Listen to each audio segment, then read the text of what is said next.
Hey, what's up, everybody? This is Charles Sebastian, and welcome you guys to another episode of the Dreamers Pro Show, where we cover everything from sports, hot topics, classic debates, and entertainment. We give you guys a fresh perspective on things and how we see them. And today we have a hell of a show in store for you guys. But before we get into it, please make sure you like the video and sub to the channel. Also, we're going to be launching an exclusive Dreamers Pro community very, very soon. So if you want early access to the platform and to receive a one-time offer that's only available to people on the waiting list, please make sure you go ahead and do so. We have about 400 people signed up already. So if you want to be a part of that, please make sure you do that. We have that pinned in the comments and in the description below. Let's get into today's show. So yesterday, Stephen A. Smith was on ESPN First Take, where he is every week. And they were talking about this news surrounding, LeBron James potentially moving from LA and going to go play with the Golden State Warriors. They discussed this on the panel. It was himself, Kendrick Perkins, Shannon Sharp, and Molly Karam. And Stephen A. Smith, when the topic was first, brought on the table, he said that he feels that LeBron James doesn't deserve, these are the words that he used, he doesn't deserve to have the opportunity to go play for another franchise like the Golden State Warriors, where he could possibly win a championship with Stephen Curry because of the situation that he created in LA with the Lakers. They had their back and forth, but he didn't really expand on it. So later in the evening, just combing through the internet, and I came across a video of Stephen A. Smith discussing this on his channel, The Stephen A. Smith Show. And in this particular clip, when I clicked on it, Stephen A. Smith really began to expand on his original ideas that he had on ESPN First Take earlier in the day. And as he was talking about it, he was kind of getting to this point where you could see he was trying to get to the point where he was saying that the reason LeBron doesn't deserve to leave the Lakers is because he has played a major role in the collapse of the Los Angeles Lakers as an organization. So therefore, he should stay and fix it. And he was basically listing off the reasons why the Lakers are in the position that they are today and the role that LeBron played in creating this particular scenario for the Lakers. So this is the content, the audio really, that we want to focus in on today. Before we even get into what Stephen A. Smith had to say, today's video is sponsored by Game Time. With the year almost over, I am super excited about creating memories with family and friends by attending various plays, theater shows, and sporting events. And when it comes time to look for tickets, Game Time is my go-to. Game Time is one of the most reliable marketplaces for last-minute tickets to the most popular events in sports, music, and theater in more than 60 cities across the United States and Canada. Game Time saves me money, time, and stress. It finds the best deals and guarantees that the tickets are legit, and it makes sure that the tickets are delivered to me on time. Game Time Picks is my favorite tool. It cuts through the fluff and shows you the best deals on great seats near you so you don't waste time searching. For example, I'm really looking forward to this game coming up between the Grizzlies and the Lakers. Here's what I like to do. First, I select an all-in price to see the total ticket price up front, so I'm not surprised by the additional fees at checkout. Next, I click on Game Time Picks to check out their curated deals. And finally, I pick the ticket I want. I choose the cheapest deal, the great deal, or the amazing deal. Once you select the ticket you want, you can use their panoramic seat view to ensure you know exactly what you're getting before you buy. So take the guesswork out of buying tickets with Game Time. Download the app, create an account, and use code CLNS for $20 off your first purchase. Again, create an account and use redeem code CLNS for $20 off. And remember, whenever you support this sponsor, you're supporting this channel. Thank you. So what we want to do is want to play exactly what he had to say. I want you guys to listen to it because he gets into a lot of various points. And I'm going to come back and continue on the show. Take a listen to what Stephen A. Smith had to say about the role that LeBron played with the collapse of the Lakers franchise. Take a listen to that there. But allow me to say this. LeBron doesn't deserve it. Now, I know that's sacrilegious to say. I don't give a damn. I'm going to call it like I see it. He doesn't deserve it because of the mess that exists in L.A., and it's primarily because of him. Now, when you look at LeBron James, clearly I'm not talking about his game. Because this dude is still all world, approaching 40. It's phenomenal to watch. But they won a chip during the bubble. They had Kyle Kuzma. They had Alex Caruso. They had a Kentavious Caldwell Pope. They had those cats, okay? and you traded a few of them along with a pick to get yourself Russell Westbrook. Now, not the Russell Westbrook we saw with the Clippers, not the Russell Westbrook we're seeing with the Denver Nuggets. I'm talking about the worst version of Russell Westbrook that ever existed was when he was wearing a Los Angeles Lakers uniform. He was better in Houston. He was damn sure better in Oklahoma City. Those are the two places where he was a Hall of Famer. Clearly, we look at him with the Clippers and the Denver Nuggets, and we know there's still a role for him in the NBA. But as a Los Angeles Laker, we won't repeat what they were calling him. I was just at a Lakers game against the Denver Nuggets.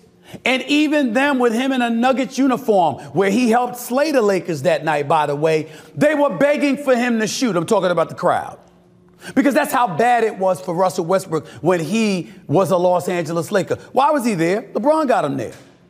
LeBron got him there. Now, LeBron isn't responsible for every decision, every bad decision that has perplexed Laker fans all over the place. Rob Pelinka owns that. I understand that. Shavino, you know, bringing along Austin Reeves and this clear fetish with him and all of this. I got that. But we can't ignore what role LeBron played in as well. Because when you just want to chip and then you come off of that and you get to the playoffs, even though you lost in the first round to the Phoenix Suns, the fact of the matter is you didn't have to just throw everything aside. You needed additional bodies for additional mobility so you could acquire the assets needed in order for him to continue to compete. And that's not what happened. Then let's not forget Darvin Ham.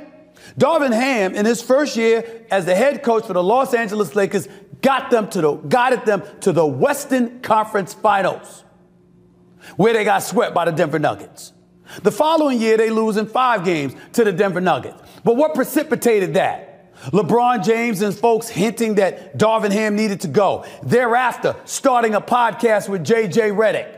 And ultimately, J.J. Redick becoming the head coach for the Los Angeles Lakers. I don't want to hear about LeBron James and the Los Angeles Lakers offering the job to Danny Hurley. When you offered them the job at $11 million per, it was still about 6 or 7 coaches that were going to be paid more than a 2-time national champion who would be giving up everything to come and coach the Lakers. If you wanted him bad enough, you could have made a better offer. So since you didn't make the better offer, that means you didn't want him bad enough. Is it possible that you didn't want him bad enough because you really wanted J.J. Redick all along? And you just wanted to create and manipulate a narrative where that's not what it is or that's not how it looked. And I'm not throwing any shade on J.J. I'm rooting for the brother. He used to work with me at ESPN. I'm not rooting against him. I'm not rooting against him at all. And it ain't his fault for taking the job. Damn right he should have took the job. It ain't his fault for having a podcast with LeBron James. Damn right he should have had a podcast with LeBron James. If I had a basketball podcast, who would I want more than LeBron James? I got it. But in the end, you're LeBron James. And you want to walk around like you the modern day basketball version of Gandhi, acting like you had nothing to do with it, all the things that happened. We were born at night, not last night. Of course you had something to do with this. So why should you get to leave to go join Steph Curry in Golden State? So you heard what Stephen A. Smith had to say there. So what are my thoughts on this? What surprises me is that Stephen A. Smith seems to be the only one in media that's really holding LeBron accountable for the role he has played with the decline of the Lakers. Folks, it is without question that the Lakers are the biggest clown show in the NBA. It's not even up for discussion. It is not even up for discussion.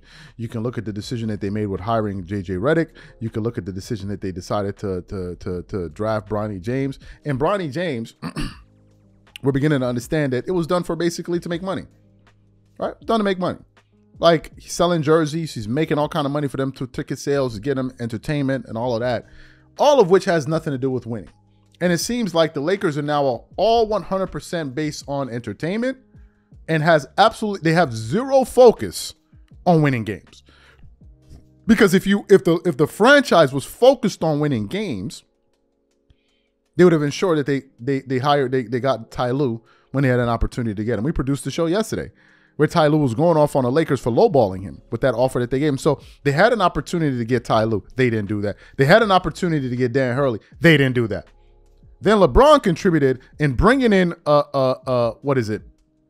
What's this guy's name? Russell Westbrook. He was part of them trading away all of their young talent. I think Brandon Ingram at one point was playing with them. They had Lonzo Ball. They traded Kyle. All of their young players got shipped away. They did all of that to get AD to the team, and they've been just acquiescing to every single thing he wants every single year. And now the Lakers find themselves in a situation where they are, and I believe the Lakers now are only one game over 500.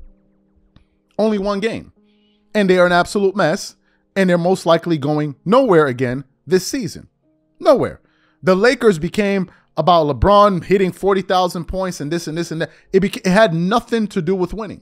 So he's like, you have been at the center of all of this. You have not been the only reason that the Lakers are where they are, because I believe management and Jeannie Buss, these guys play a major role, and Jeannie Buss needs to be discussed more in media.